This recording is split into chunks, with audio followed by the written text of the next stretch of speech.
Now I request the Congress leader, Sri Rahul Gandhi ji, to address the gathering and ask for vote for our India alliance. Thank you.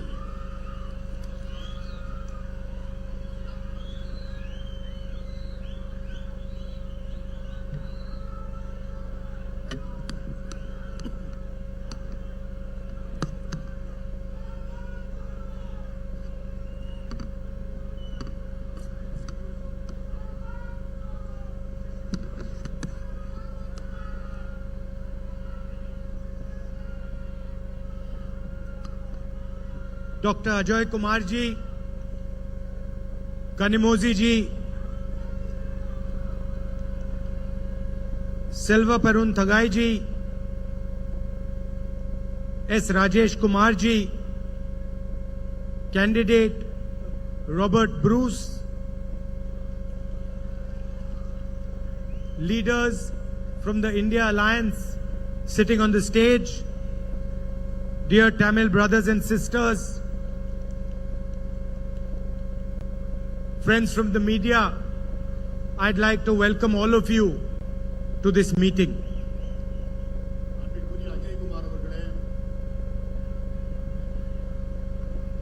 அன்பிற்குரிய அஜய் குமார் அவர்களே, அன்பிற்குரிய கனிமொழி அவர்களே, அன்பிற்குரிய செல்வ பெருந்தகை அவர்களே, அன்பிற்குரிய ராஜேஷ் குமார் அவர்களே, வேட்பாளர் ராபர்ட் ப்ரூஸ் அவர்களே, பத்திரிகையாளர்களே, ஊடக நண்பர்களே, என் அன்பிற்குரிய சகோதர சகோதரிகளே, உங்கள் எல்லோரையும் அன்போடும் மகிழ்வோடும் வரவேற்கிறேன். First of all, I really love coming to Tamil Nadu. எல்லாவற்றிற்கும் முன்பாக நான் உள்ளபடியே தமிழ்நாட்டிற்கு ஒவ்வொரு முறை வருகின்ற போதும் நான் அதை அன்போடு நேசிக்கின்றேன். Please notice, I did not say I like coming to Tamil Nadu. I said I love coming to Tamil Nadu. நான் தமிழ்நாட்டை நேசிக்கிறேன், மனமார நேசிக்கிறேன். Because I don't just like the people of Tamil Nadu, I love the people of Tamil Nadu. நான் தமிழ்நாட்டு மக்களை என் நெஞ்சம் நிறைந்த அன்போடு நான் நேசிக்கிறேன். And for me, the people of Tamil Nadu, the culture, the history, the language is the biggest teacher. என்னை பொறுத்தவரை தமிழ்நாட்டு மக்கள், அவர்களுடைய பண்பாடு, அவருடைய கலாச்சாரம், அவருடைய மொழி என்னை மிகவும் மிகவும் ஈர்த்த ஒன்று. So whenever I want to understand India, I look at the great Tamil poets. Of course, I don't speak your language, but I read your history, your great kings, your great tradition, the relationships and influence you had in the rest of the world. And it acts for me like a mirror through which I can understand India. எப்பொழுதெல்லாம் இந்தியாவை புரிந்து கொள்ள ஆசைப்படுகிறேனோ அப்பொழுதெல்லாம் நான் தமிழ்நாட்டை பார்க்கிறேன்.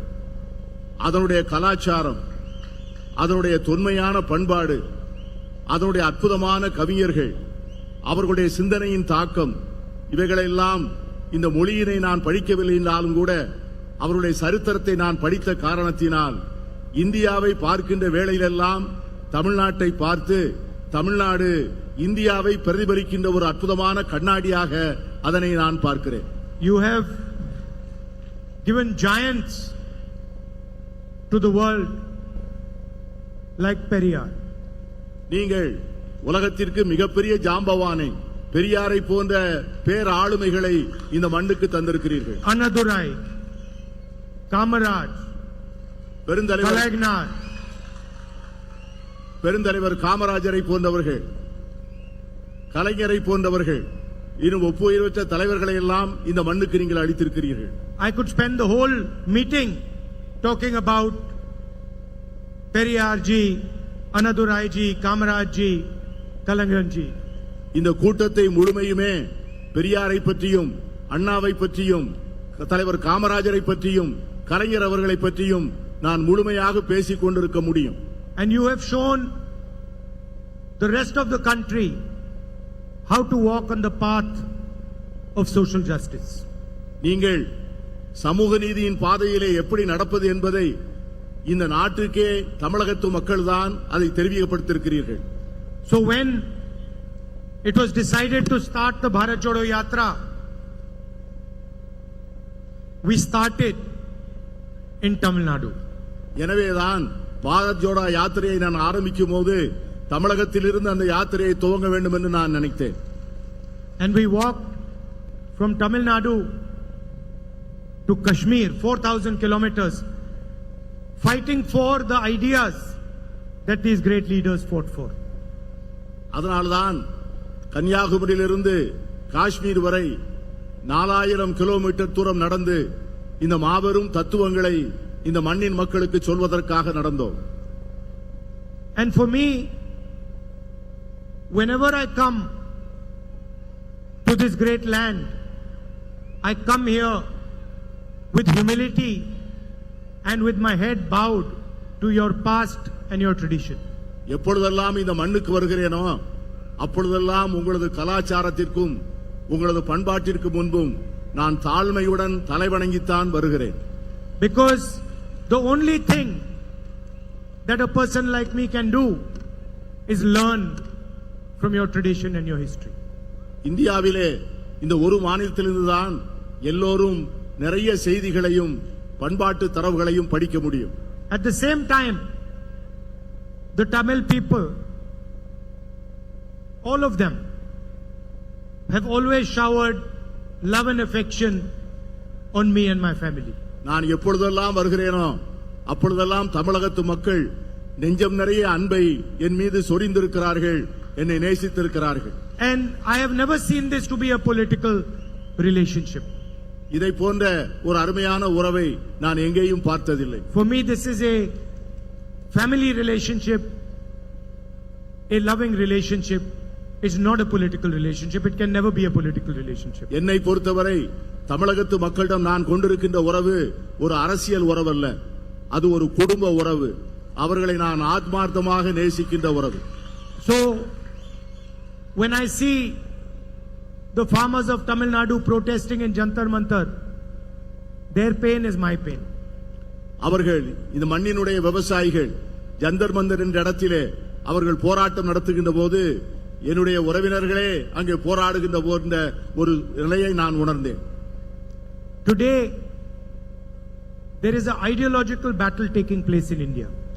இன்றைக்கு இந்தியாவிலே ஒரு பெரிய தத்துவ போர் நடந்து கொண்டிருக்கிறது. On one side are the ideas of Periyar, social justice, freedom and equality. And on the other side are the ideas of the RSS, Mr. Narendra Modi and his government.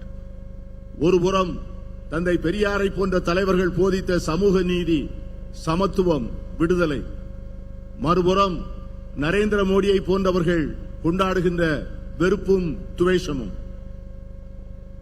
Narendra Modi says, one nation, one leader, one language.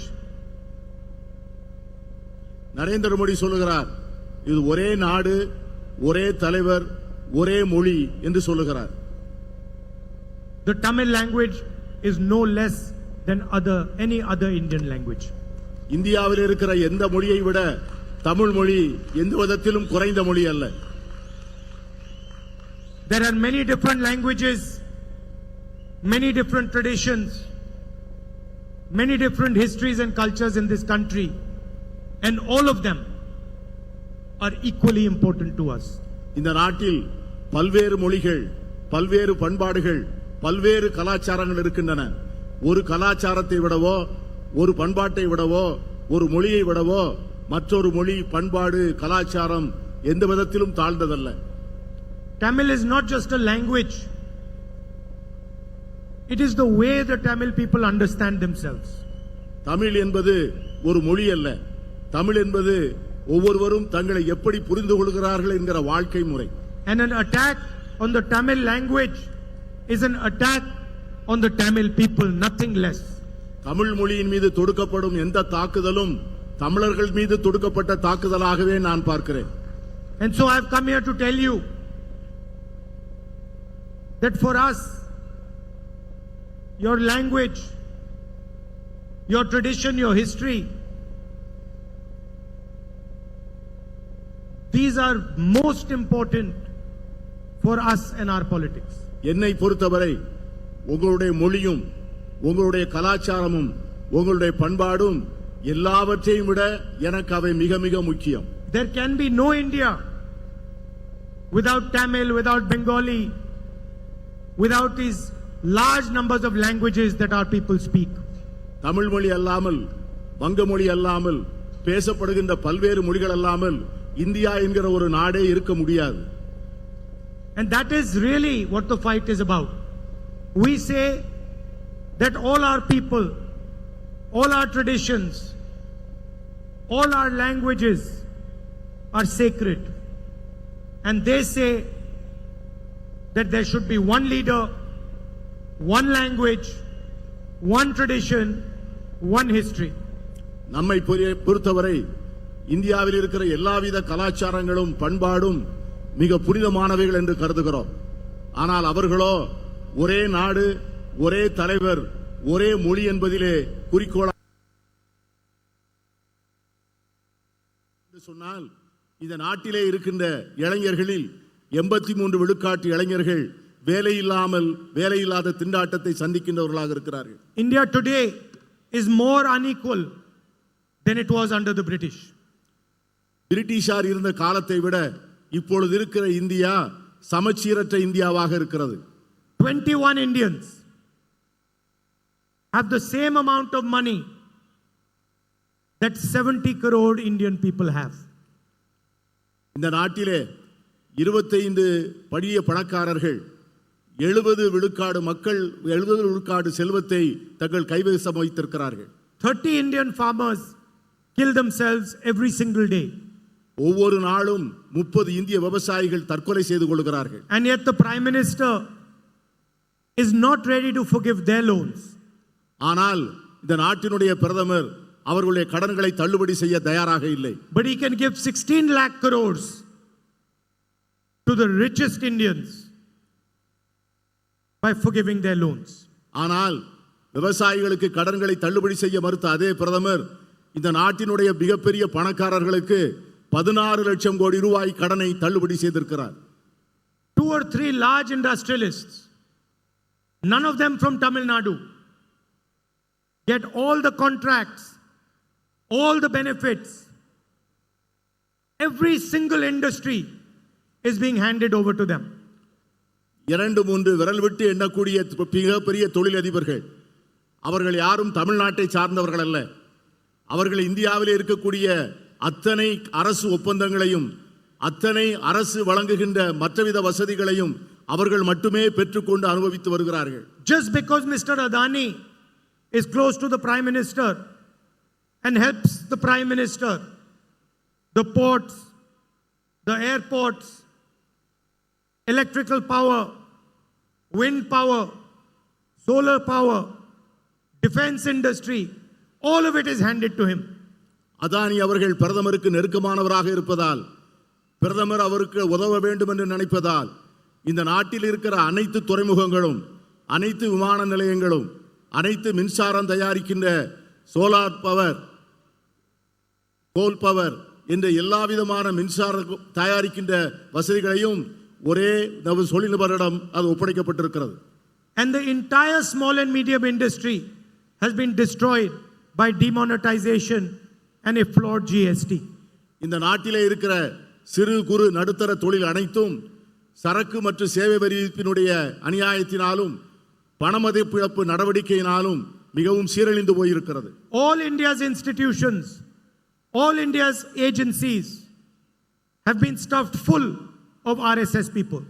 இந்தியாவினுடைய அனைத்து நிறுவனங்களும் அனைத்து முகமைகளும் RSS சார்ந்த மக்களால் முழுமையாக நிரப்பப்பட்டுள்ளது.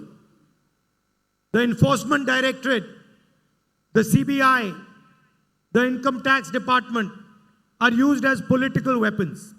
இந்த நாட்டிலே இருக்கிற வருவாய் புலனாய்வுத்துறை, சிபிஐ, வருமான வரித்துறை இவை எல்லாமே ஒன்றிய அரசினுடைய The Enforcement Directorate, the CBI, the Income Tax Department are used as political weapons. இந்த நாட்டிலே இருக்கிற வருவாய் புலனாய்வுத்துறை, சிபிஐ, வருமான வரித்துறை இவை எல்லாமே ஒன்றிய அரசினுடைய கையிலே எதிரிகளை அழிக்கின்ற ஆயுதங்களாக பயன்படுத்தப்படுகின்றன. Election commissioners are being chosen by the Prime Minister.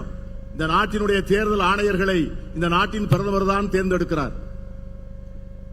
The Congress party's bank accounts are frozen Congress கட்சியினுடைய வங்கி கணக்குகள் முடக்கப்பட்டிருக்கின்றன. 2 months before the election. தேர்தலுக்கு 2 மாதத்திற்கு முன்பு Chief ministers are arrested. முதலமைச்சர்கள் கைது செய்து சிறையில் அடைக்கப்பட்டிருக்கிறார்கள். Opposition leaders are threatened. எதிர்க்கட்சி தலைவர்களும் அடைக்கப்பட்டிருக்கிறார்கள். And the entire idea is to make sure that 3 or 4 of India's richest people benefit from India. இது எதற்காக என்று சொன்னால் இந்த நாட்டினுடைய அனைத்து துறைகளும் அனைத்து இயற்கை வளங்களும் ஒரு 3-4 பெரும் முதலாளிகளுக்கு வசதியாக வாய்ப்பாக இருக்க வேண்டும் என்பதற்காகத்தான். And when Tamil Nadu asks for money for flood relief, you are refused. அதனால்தான் தமிழ்நாடு எப்பொழுதும் வெள்ள நிவாரண நிதிக்கு பணம் கேட்கிறதோ அந்த பணத்தை கொடுப்பதற்கு ஒன்றிய அரசு மறுக்கிறது. And the center labels your request as pichai. அதனால் நீங்கள் கொடுத்த வேண்டுகோள்கள் நிராகரிக்கப்பட்டன. When Tamil fishermen ask for assistance, the center gives them nothing. தமிழகத்தை சார்ந்த மீனவர்கள் உதவி கேட்டபோது இந்த ஒன்றிய அரசு எதுவும் செய்யவில்லை. Tamil farmers are forced to go to Jantar Mantar, they get nothing. தமிழக விவசாயிகள் ஜந்தர் மந்தர் முன்பு போராடிய போது அவர்களுக்கு எதுவும் கிடைக்கவில்லை. The only thing Mr. Narendra Modi cares about is having a monopoly on the finances and the communication system of this country. என்ன காரணம் என்று சொன்னால் மோடி அவர்கள் இந்த நாட்டினுடைய பொருளாதார வசதியின் மீதும் இந்த நாட்டினுடைய ஊடகங்களின் மீதும் முழுமையான தன்னுடைய ஆக்கிரமிப்பை வைத்திருக்கிறார். His members of parliament openly state that they are going to change the constitution if they come to power. அவர்கள் கட்சியை சார்ந்த ஒரு நாடாளுமன்ற உறுப்பினர் தாங்கள் ஆட்சிக்கு வந்தால் இந்த நாட்டின் அரசியல் சாசன சட்டத்தை உடனடியாக மாற்றுவோம் என்று சொல்லுகிறார். And in the rest of the world, where earlier India used to be called a beacon of democracy, the rest of the world today says India's democracy is no longer a democracy. உலகமெல்லாம் ஒரு நாள் இந்தியாவை ஜனநாயகத்தின் தாய் என்று போற்றிய அந்த நாட்கள் போய் இந்தியாவை ஜனநாயகம் அழிந்து போகின்ற ஒரு நாடாக இன்று பார்க்கக்கூடிய சூழ்நிலை உருவாகி இருக்கிறது. So in this environment, what is the Congress party and the India alliance thinking of doing? இந்த சூழ்நிலையிலே காங்கிரஸ் கட்சியும் இந்தியா கூட்டணியும் என்ன செய்ய நினைக்கிறது என்று உங்களுக்கு சொல்ல ஆசைப்படுகிறேன். In an environment where Mr. Narendra Modi has forced every single Indian youngster to be unemployed, we are going to take drastic action for employment. இந்தியாவினுடைய எல்லா இளைஞர்களையும் வேலையில்லா திண்டாட்டத்தின் சூழ்நிலையிலே மோடி அவர்கள் திணிக்கின்ற சூழ்நிலையில் அவர்களை பற்றி நினைத்து அவர்கள் எல்லோருக்கும் வேலை வாய்ப்பை உருவாக்கி கொடுக்க வேண்டும் என்று நாங்கள் மனமாற விரும்புகிறோம். There are 30 lakh jobs, 30 lakh government jobs which today are lying vacant. We will give these 30 lakh jobs to the young people of this country. இன்று ஒன்றிய அரசிடம் 30 லட்சம் பணியிடங்கள் வேலைகள் காலியாக இருக்கின்றன. நாங்கள் ஆட்சிக்கு வந்தவுடனே அந்த இடங்களை 30 லட்சம் இடங்களையும் உடனடியாக நிரப்புவோம். And that is just the starting point. The children of rich families, before they get a proper job, they do an apprenticeship. வேலை கிடைப்பதற்கு முன்பு அந்த இளைஞர்களுக்கு வேலை பயிற்சி வாய்ப்பை அளிக்கக்கூடிய ஒரு திட்டத்தை உருவாக்கி வைத்திருக்கிறோம். For 6 months or a year, they go to a private company and they work and they get paid for that work and they get trained. ஒரு 6 மாதம் அல்லது ஒரு வருடம் ஒரு தனியார் நிறுவனத்திலே அவர்கள் வேலை பார்த்து பயிற்சி பெற்று அதற்கு பிறகு அவர்களுக்கு நல்ல வேலை கிடைக்க நாங்கள் ஏற்பாடு செய்வோம். And so for all our graduates, undergraduates, and our diploma holders, we are going to pass a law which is going to be called the right to apprenticeship. இதை போன்று டிப்ளமோ படித்துவிட்டு வேலை இல்லாமல் இருப்பவர்கள், என்ஜினியரிங் கல்வி படித்துவிட்டு வேலை இல்லாமல் இருப்பவர்கள், பட்டம் படித்துவிட்டு வேலை இல்லாமல் இருக்கிறவர்கள், இவர்கள் எல்லோருக்கும் வேலை கொடுப்பதற்காக தனியாக ஒரு சட்டம் இயற்றி வேலை வாய்ப்பு பயிற்சி சட்டம் என்றே அதற்கு பெயர் விட்டு அந்த சட்டத்தை நாங்கள் நிறைவேற்ற இருக்கிறோம். Every single Indian youth will have the right to get an apprenticeship with a private company, public sector company, or with the government. They will be allowed to work for 1 year. They will be trained, and for their 1 year they will get 1 lakh rupees in the bank account. தகுதி பெற்ற ஒவ்வொரு இளைஞனும் இளம்பெண்ணும் இந்தியாவில் இருக்கின்ற தனியார் நிறுவனங்கள் அல்லது பொதுத்துறை நிறுவனங்கள் அல்லது அரசு நிறுவனங்களில் பணியாற்றக்கூடிய வாய்ப்பை உருவாக்கி கொடுத்து ஓராண்டுகள் அவர்களுக்கு பயிற்சி அளித்து அந்த ஓராண்டு பயிற்சி பெறுகின்ற காலத்திலே அவர்களுக்கு அரசு 1 லட்சம் ரூபாய் வழங்கும். And if they do well, then that job can become a permanent job. அவர்கள் அதிலே சிறப்பாக தேர்ச்சி பெறுவார்கள் என்று சொன்னால் அந்த வேலையிலேயே அவர்கள் பணியமர்த்தப்படுவார்கள். This will allow millions of youngsters to have a work experience, will give them pay for 1 year, and will also allow them to be trained in their interest area. இதன் மூலம் லட்சக்கணக்கான இளைஞர்களுக்கு வேலைக்கான பயிற்சி பெறக்கூடிய வாய்ப்பு கிடைக்கும், வேலை பெறுவதற்கான வாய்ப்பு கிடைக்கும். அதன் மூலமாக அவர்கள் வாழ்க்கையிலே சம்பாதிப்பதற்கான வாய்ப்பும் ஏற்படுத்தி தரப்படும். I know that the people of Tamil Nadu have a big issue with NEET. தமிழ்நாட்டு மக்களுக்கு நீட் தேர்வு என்பது ஒரு மிகப்பெரிய பிரச்சனை. We are going to leave the decision to the state on whether you want to do NEET or you do not want to do NEET. India கூட்டணியை பொறுத்தவரை NEET தேர்வை அந்த மாநில அரசுகளுடைய முடிவுகளுக்கே விடுவதாக இருக்கிறோம். மாநில அரசுகள் விரும்புவதாக இருந்தால் வைத்துக் கொள்ளலாம், வேண்டாம் என்றால் விட்டுவிடலாம். What the Tamil people want their education system to look like, how they want to take their exams, this is the business of the people of Tamil Nadu. தமிழக மக்கள் தங்களுடைய கல்வி தரம் எப்படி இருக்க வேண்டும், தங்களுடைய கல்வி முறை எப்படி இருக்க வேண்டும் என்பதை அவர்கள் முடிவு செய்வார்கள். அதுதான் அவர்களுக்கு சரியான தீர்வாக இருக்கும்.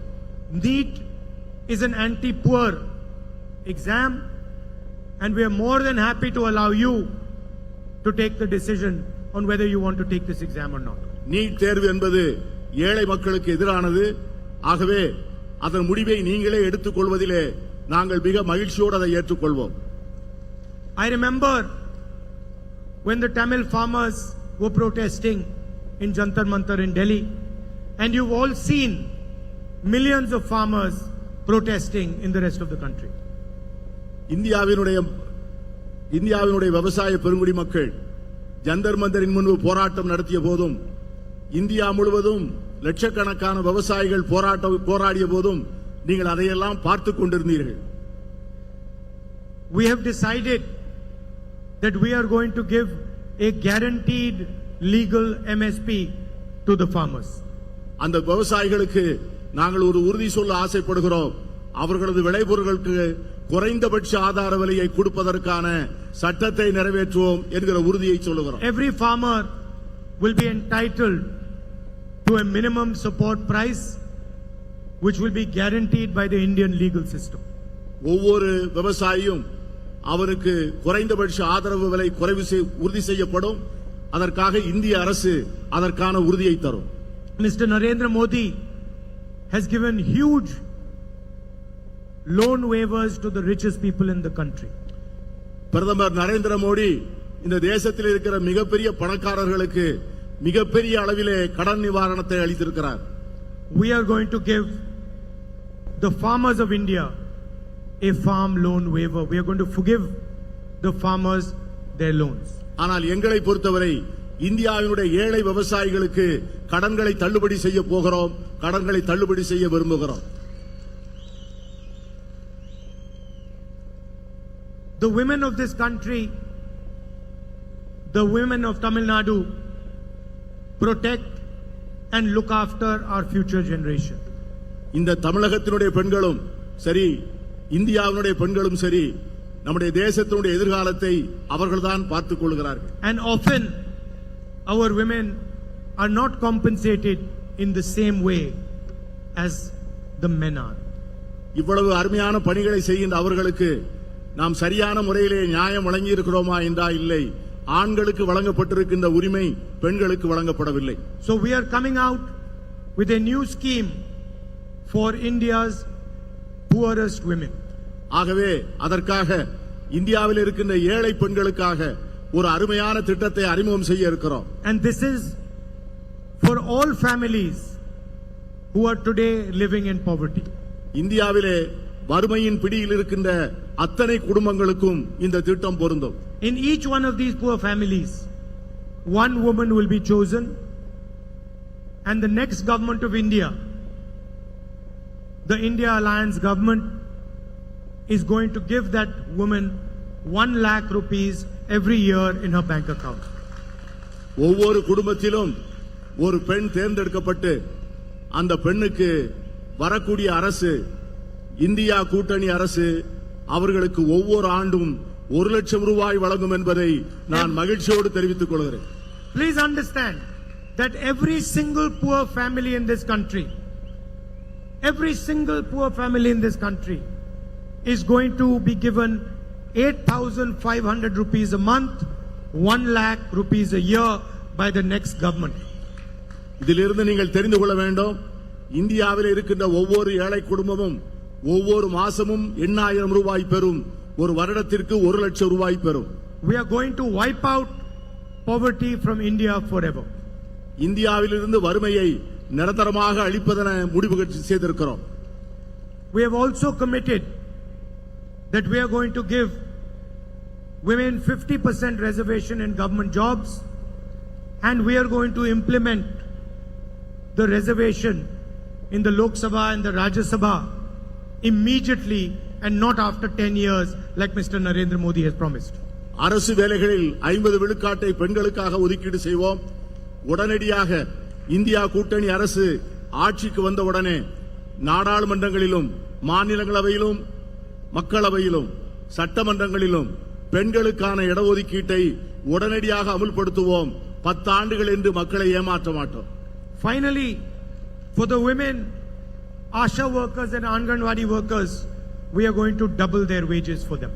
இந்தியாவிலே ஆஷா பணி செய்கின்றவர்களுக்கும் அங்கன்வாடிகளிலே பணி செய்கின்றவர்களுக்கும் அவருடைய ஊதியத்தை 2 மடங்காக்க திட்டமிட்டிருக்கிறோம். The Prime Minister has completely ignored the fishermen of this country. இந்த நாட்டினுடைய பிரதமர் இந்த தேசத்தினுடைய மீனவர்களை முழுமையாக மறந்துவிட்டார். He does not even think about them. அவர் அவர்களை பற்றி ஒருபோதும் நினைப்பதில்லை. But fishermen are no less than our farmers. நம்முடைய விவசாயிகள் எவ்வளவு முக்கியமோ அந்த அளவுக்கு நம்முடைய மீனவர்களும் முக்கியமானவர்கள். They take huge risks and they provide food to our country. அவர்கள் பேர் ஆபத்துகளுடன் கடலுக்குள் சென்று நம் மக்களுக்கு உணவை தருகிறார்கள். So we have created a special manifesto for fishermen. அதற்காக மீனவர்களுக்கென்று ஒரு தனி தேர்தல் அறிக்கையை நாங்கள் தயார் செய்திருக்கிறோம்.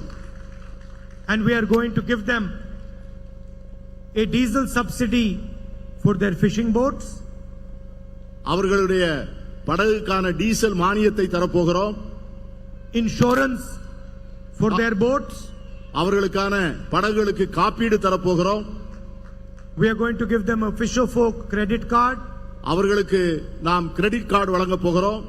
And we are going to recognize inland fishing and aquaculture as agriculture. உள்நாட்டு மீன்பிடிப்பதையும் அக்வாகல்ச்சர் என்ற அந்த உள்நாட்டு மீன் வளர்ப்பு தொழிலையும் விவசாயத்தை போல விவசாயமாக கருத இருக்கிறோம். Finally, I'd like to end by saying this is an ideological battle. This is a battle for your history, for your tradition, for your culture, for your way of life.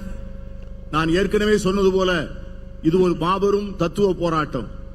உங்களுடைய பண்பாட்டுக்காக, உங்களுடைய வரலாற்றுக்காக, உங்களுடைய கலாச்சாரத்திற்காக, உங்கள் மொழிக்காக நாங்கள் தொடுக்கிற யுத்தம் தான் இந்த தேர்தல். I am going to stand and the Congress party is going to stand with the Tamil people to protect your language, to protect your culture and your history. நானும் காங்கிரஸ் கட்சியும் உங்களோடு என்றும் இருப்போம். உங்கள் பண்பாட்டோடு இருப்போம், உங்கள் மொழியோடு இருப்போம், உங்கள் கலாச்சாரத்தோடு இருப்போம். And no, forget Narendra Modi. No force on this planet,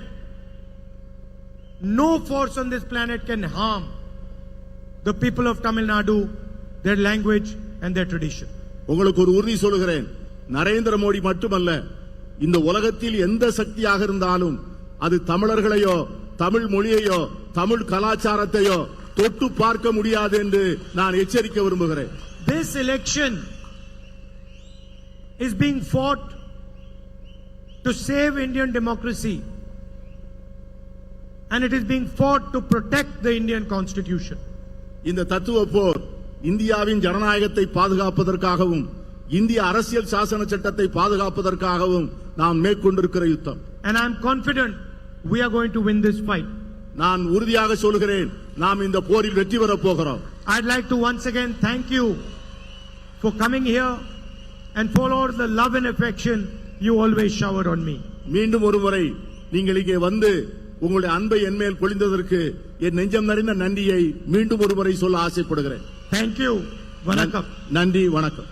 40க்கு 40 வெற்றி கூட்டணியின் சார்பில் மாண்புமிகு தங்கம் தென்னரசு அவர்கள் நன்றி உரையாற்றுவார்கள்.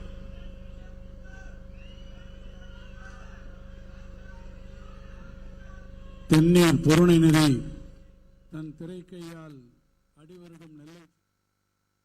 இந்த தேர்தல் இந்திய ஜனநாயகத்தையும் இந்திய அரசியலமைப்பையும் காக்கும் போர். இது ஒரு தத்துவார்த்த போர் அப்படின்னு ராகுல் காந்தி தன்னுடைய உரையை நிறைவு செய்திருக்கிறார். காங்கிரசினுடைய தேர்தல் அறிக்கையில் சொல்லப்பட்ட விஷயங்களை, ஒரு ஆண்டு பயிற்சிக்கு 1 லட்சம் ரூபாய், மகாலட்சுமி திட்டத்தின் கீழே ஏழை குடும்ப பெண்களுக்கு 1 லட்சம் ரூபாய், நீட் பிரச்சனைக்கு மாநில அரசே முடிவு அப்படின்னு காங்கிரஸ் கட்சியினுடைய தேர்தல் அறிக்கையில் கூறப்பட்டிருக்கக்கூடிய விஷயங்களை தமிழ்நாட்டில் அவர் நினைவு கூர்ந்திருக்கிறார். இதனைத் தொடர்ந்து பாளையங்கோட்டையை தொடர்ந்து அவர் கோவை செல்ல இருக்கிறார். கோவையில் பொள்ளாச்சியில் நடக்கக்கூடிய மற்றொரு பிரச்சார கூட்டத்தில் ராகுல் காந்தி கலந்து கொள்ள இருக்கிறார். தொடர்ந்து ஒரு இடைவேளை.